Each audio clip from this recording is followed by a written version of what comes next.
Hi guys, great to see you again. Okay, then take out your little reading books. Okay, and we are up to chapter, let me double check, 1, 2, 3,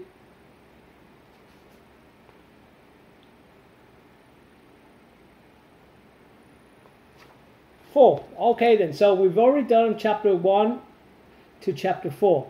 So what I'm going to do is I'm just going to read it, so you guys take it easy for now. Okay, listen, follow, okay?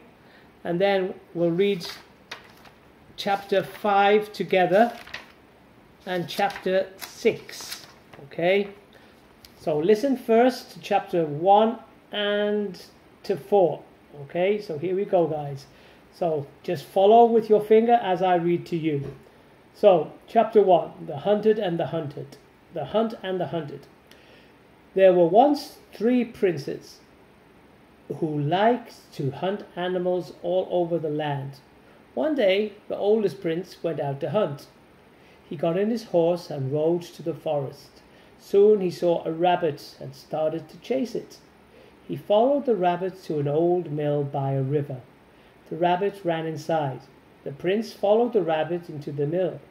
However, instead of a rabbit, he found a giant fire-breathing dragon.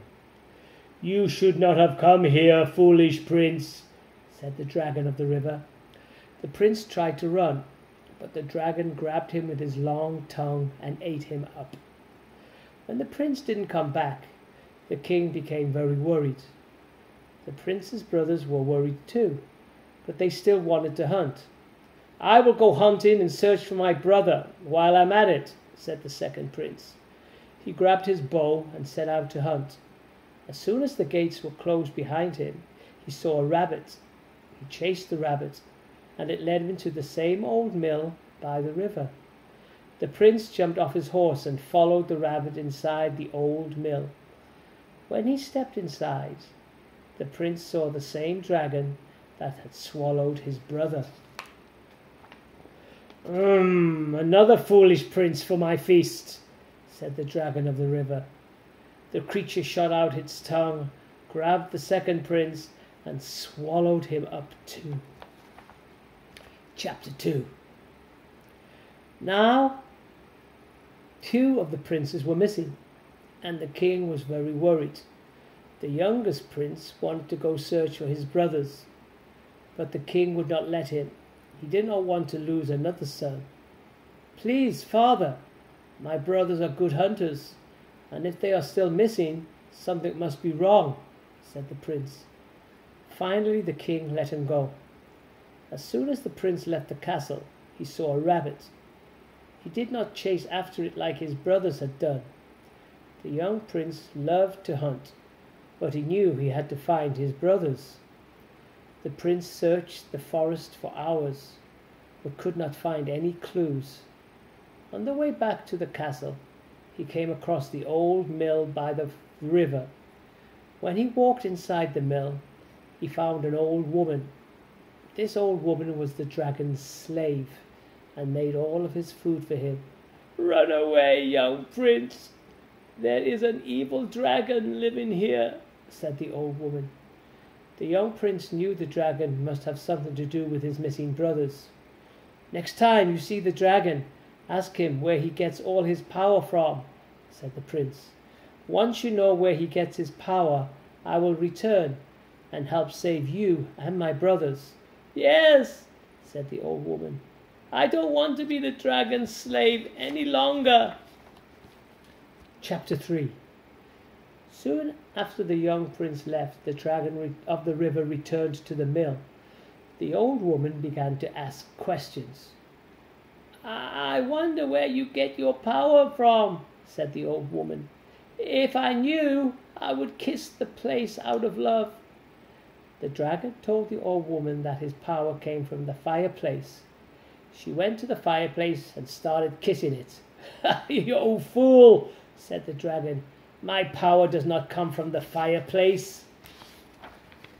Then the dragon told the old woman that his strength came from the large tree just outside the mill. When the old woman went outside to hug and kiss the tree, the dragon laughed. "Oh, fool! My power comes from far, far away. In a lake in the next kingdom, there is another dragon, the dragon of the lake. Inside that dragon, there is a pig. Inside that pig, there is a rabbit. Inside that rabbit is a sparrow. That sparrow is where my power comes from." Chapter 4. Dum dum dum. The young prince returned to the mill, and the old lady told him the dragon's secret. The prince changed into the clothes of a shepherd, so no one would recognize him. Then he set out for the nearby kingdom. When the prince got to the kingdom, he went straight to the king's castle. The king needed the shepherd to take care of his sheep. "Will you take care of my sheep?" asked the king. "Yes, sir," replied the prince. The king said there was a great meadow by a lake where the sheep could eat the green grass. However, he warned the young prince that no shepherd had ever returned from there.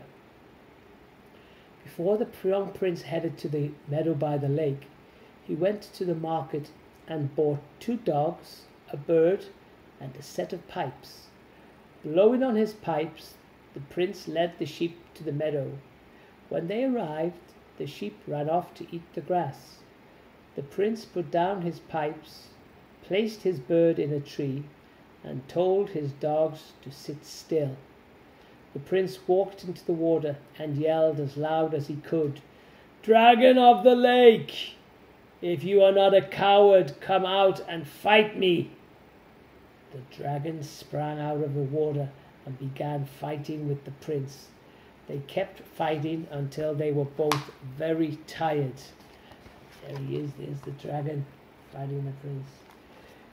"If only the king's daughter were here to kiss me on the forehead, then I would throw you straight up into the air," said the young prince.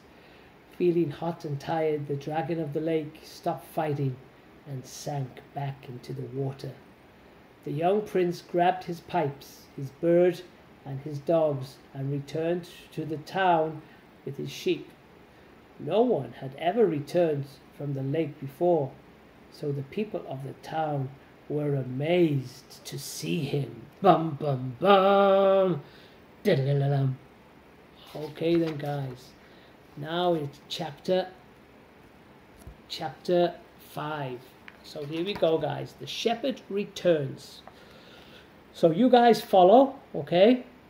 Okay, then I'll get you guys to read it. Then I'll ask some